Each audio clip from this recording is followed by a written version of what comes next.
आज जो है हमारे चीफ मिनिस्टर के चंद्रशेखर राव साहब एक ऐलान करे ऐवान असेंबली में कि जो वफ़ की जायदादों की तबाही हुई है उसके लिए मैं CBCID इंक्वायरी करवाऊंगा बोल के। तो हमारे चीफ मिनिस्टर साहब इज़ वेरी क्लेवर, बहुत शाने इंसान हैं, तो किसको कब बेवकूफ़ बनाना इनको पहले से मालूम है।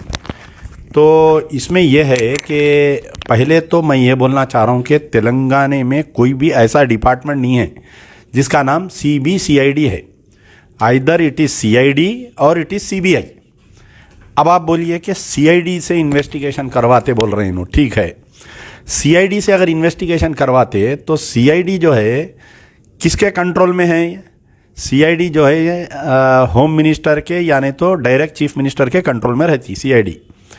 और CID की इंक्वायरी उसमें कोई राज नहीं निकलता, खाली जिसको ब्लैकमेल करना है, जिसको डराना है, बुलाते CM साहब डरा के केसेस ओपन करते, फिर उसको क्लोज कर देते। ये जो है जैसा साबिक में 12% का चॉकलेट, फिर उसके बाद में वक्फ कमिश्नरेट का चॉकलेट, फिर उसके बाद में जो है आलेर एनकाउंटर के ऊपर जो फर्जी एनकाउंटर करे, मुस्तफ़ाउद्दीन का वाक़या, वटोली में खातिल बाइज़्ज़त बरी हो जा रही, चीफ मिनिस्टर कुछ नहीं कर रही, मक्का मस्जिद के बम धमाके में खातिल बाइज़्ज़त बरी हो जा रही, एक मीनार मस्जिद जो शहीद कर दी गई थी उसको मैं बनवा देता हूँ ऐवान असेंबली में। यही अकबरुद्दीन ओवैसी के सवाल पे यही चीफ मिनिस्टर और यही महमूद अली ज़बान दिए, सेक्रेटेरिएट की मस्जिद अनखरीब हो जाएंगी बोल के 1.5 साल का अरसा हो गया। तो चीफ मिनिस्टर साहब के वादे जो है गालिब की महबूबा के वादे हैं। तो अब मुझे हंसी आई कि जैसा ही CM साहब बोले पूरे सोशल मीडिया पे CM की वाहवाही शुरू हो गई, वाह वाह वाह वाह वाह वाह बोल के। मैं चैलेंज कर रहा हूँ अकबरुद्दीन ओवैसी से, असदुद्दीन ओवैसी से मैं चैलेंज कर रहा हूँ कि आप जो है पार्ट एंड पार्सल है गवर्नमेंट के। अगर वाकई आप दयानतदार है, आप चाह रही हैं कि वक्फ की जितने भी अमलाक तबाह हुए उसके ऊपर इंक्वायरी करके उसके ऊपर केसेस बुक करके, तो सबसे पहले जो है चीफ मिनिस्टर को ये बोलिए कि साहब आप जो रिकॉर्ड रूम को लाक डाले हुए हैं पिछले 3 साल से, वो लाक खुलाओ आप।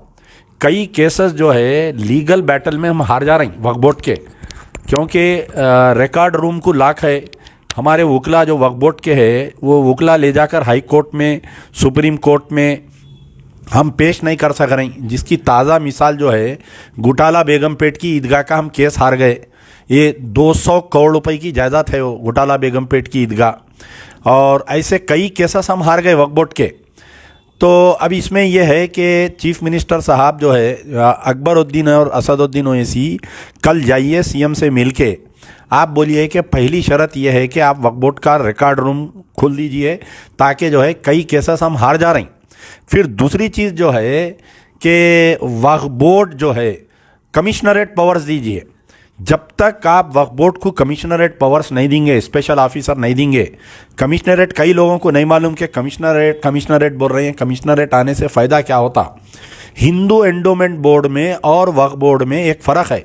क्या फ़र्क है वो मैं बतलाना चाह रहा हूँ कि हिंदू एंडोमेंट बोर्ड कोई मंदिर की ज़मीन अगर कब्जा करे तो हिंदू एंडोमेंट बोर्ड का जो स्पेशल ऑफिसर रहता है उसको एग्जीक्यूटिव मजिस्ट्रेट पावर्स रहते, उन्हें जाके जो है वहाँ के कलेक्टर को ऑर्डर करता है कि ये हमारी ज़मीन है इसको वापस दे दो बोले तो पेंडिंग इंक्वायरी इमीडिएट वो ज़मीन उसको वापस दे देते। इसलिए जो है कोई भी हिंदू एंडोमेंट की, कोई मंदिर की, कोई ट्रस्ट की ज़मीन कब्जा नहीं होती।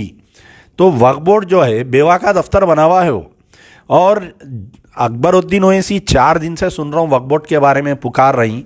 मैं चैलेंज कर रहा हूँ अकबरुद्दीन ओवैसी साहब को कि आप आइए, ओपन डिबेट रखेंगे, कोई भी टीवी चैनल पे आप भी आइए, मैं भी आता हूँ कि पिछले 94 से लेके यूसुफ अली जब से वक्फ बोर्ड के चेयरमैन थे, फिर उसके बाद में जो है जितने भी चेयरमैन्स गुजरे या जितने भी चीफ एग्जीक्यूटिव ऑफिसर्स गुजरे, और आपके भाई असदुद्दीन ओवैसी जो है 94 से लेके 2004 तक वक्फ बोर्ड के मेंबर रहे, और हमेशा से 3 सीट जो है वक्फ बोर्ड में MIM के कंट्रोल में रहे।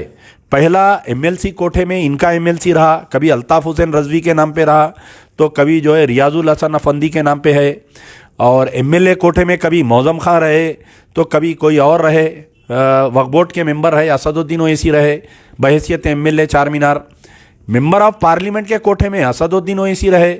तो कभी भी मजलिस इत्तेहादुल मुस्लिमीन के 3 अराकीन जो है वक्फ बोर्ड में रहते, तो जहाँ पर 3 एक हो जाते, हर फैसला ये लोग बदल सकते, ये लोग ले सकते।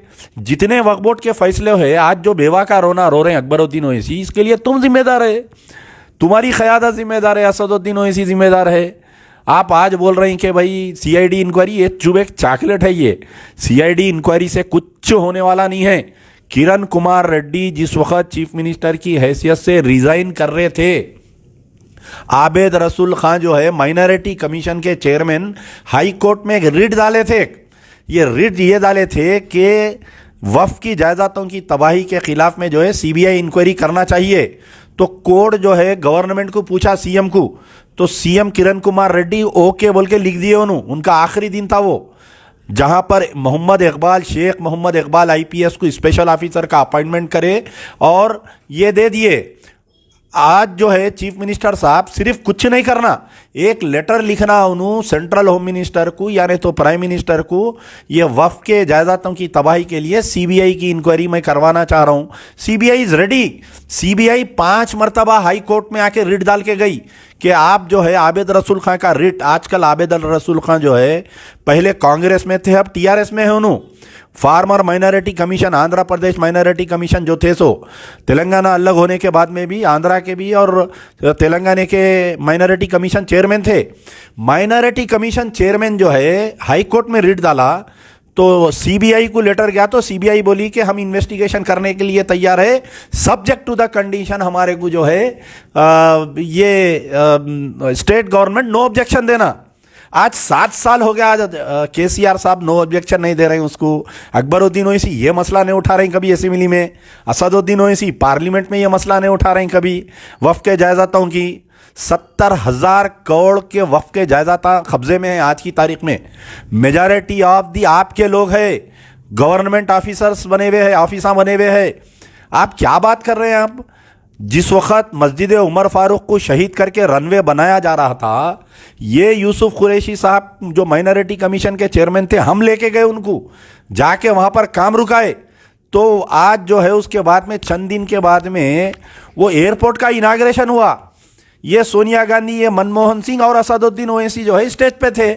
आप एक बात नहीं बोले असदुद्दीन ओवैसी, आप इतने करीब थे सोनिया अम्मा के, अम्मा बेटे के लाड़ा चल रहे थे वो दिनों में।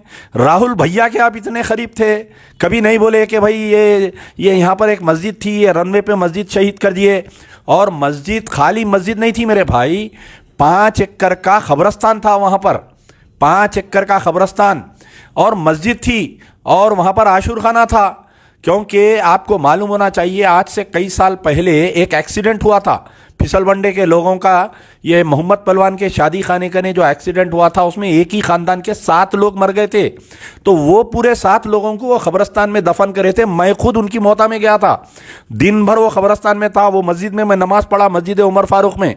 तो आप बताइए कि मस्जिद को शहीद कर दिए, आप कांग्रेस के साथ थे, मस्जिद को शहीद कर दिए आप टीआरएस के साथ है। आज ड्रामा रच रहे सीआईडी का। ये सब क्या है कि ये जो नाकारा चीफ मिनिस्टर से जो अवाम बदजन है, और ये जो दुबा का इलेक्शन में होने वाली इनकी हार है, तो उसको माइंड डाइवर्ट टैक्टिक्स बोलते हैं इसको। असल मुद्दे से हटा दो, बेरोजगारी से हटा दो। तेलंगाना में कई नौजवान एहतजाज कर रहे हैं बेरोजगारी के ऊपर। डेवलपमेंट से मुद्दा हटा दो, डेवलपमेंट की जिक्र ही नहीं होना। जज्बाती तकरीर ख़त्म, टाइम फिश हो गई, बात ख़त्म। अच्छा, फिर पूरी तकरीर के बाद में ये बोल रहे हैं कि मैं 2 लोगों की बहुत इज्जत करता हूँ, एक जो है राजशेखर रेड्डी की और एक जो है केसीआर साहब की मैं इज्जत करता हूँ। राजशेखर रेड्डी की इज्जत कई को करते बाबा आप? 600 एकड़ ज़मीन जो है, 600 एकड़ ज़मीन ये जो राजशेखर रेड्डी के पीरियड में दिए ना एयरपोर्ट को, 600 एकड़ ज़मीन दिए।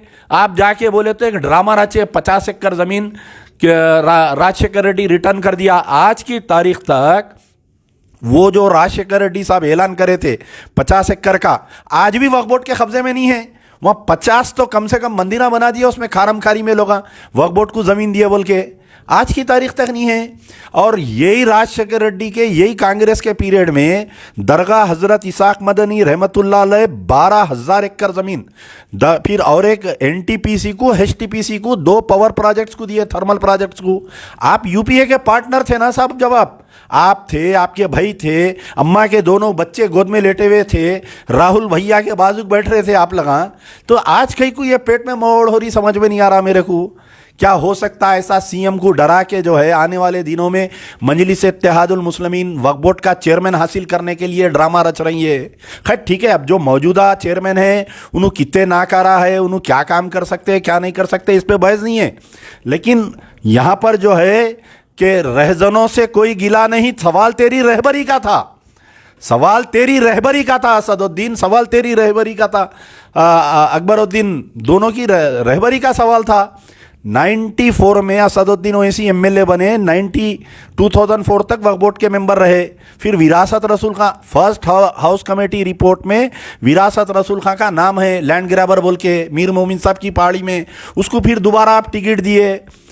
हाई कोर्ट का आर्डर है ना साहब, जो मस्जिद टोली कने जितने ज़मीन पे शादी खाने बने हुए हैं, मुझे एक बात अच्छी याद आई कि उस वक्त जो है एक हाई कोर्ट का ऑर्डर आया था कि पूरे शादी खाने तोड़ दो। अब जो चीफ सेक्रेटरी है उन्होंने, जब हमारे बल्दिया के कमिश्नर थे तो मैं बोला साहब ऐसा हाई कोर्ट का ऑर्डर आया, कहते कब तोड़ रही, तो उन्हें मुस्कुरा के बोला तोड़ सकते क्या जी, हम बोल रहा उन्हें। तो इसका मतलब हाई कोर्ट के ऑर्डर को आप इंप्लीमेंट होने से रुका रहे हैं। आप अगर दोनों भाइयों में दम है, कल जाओ सुबह में चीफ मिनिस्टर कने, पहला सवाल कमिश्नरेट दियो, दूसरा सवाल सीबीआई इंक्वायरी करो, तीसरा सवाल जितने हाई कोर्ट के ऑर्डर्स आ गए ना वक्त के फेवर में, चाहे वो घुटाला बेगमपेट की ईदगाह का मसला रहो, आपके मस्जिद टोली का वाकया रहो, चाहे आप वो लगड़ा पार्टी राजगोपाल का जो लैंको हिल्स हुसैन शाह वली दरगाह का मामला रहो, पूरों की काम तो रुका दो, तामीर रुका दो साहब। आप तामीर नहीं रुका सकते, बताइए आप एक टाउन प्लानिंग को फ़ोन करे तो जाके सेक्शन ऑफिसर लोगों का काम रुका के आपको बैग दिलाता उन्हें, आप ये काम नहीं रुका सकते, बताइए। लगड़ा पार्टी राजगोपाल जो है तेलंगाना और आंध्रा के मूवमेंट जब चल रहा था तो इन्हें जो है लगड़ा पार्टी राजगोपाल को गिरफ्तार करके फलकनुमा पे लाए। जो शख्स दरगाह हुसैन शाह वली रहमतुल्लाह अलैह की ज़मीन पर कब्जा करके लैंड ग्रैबिंग करके बेच रहा ना, उन्हें अपार्टमेंट बना के, उसको आपके पार्टी का एमएलए अहमद बिन अब्दुल्ला बलाला टिफिन लेके जाके खिला रहा उसको, तो कहीं ना कहीं ये समझने वाली बात है ना। खैर बात लंबी हो रही है, मेरी मुतालबा ये है अवाम से कि इसमें खुश मत हो, ये गालिब की महबूबा के वादे हैं केसीआर के, आप डिमांड करिए।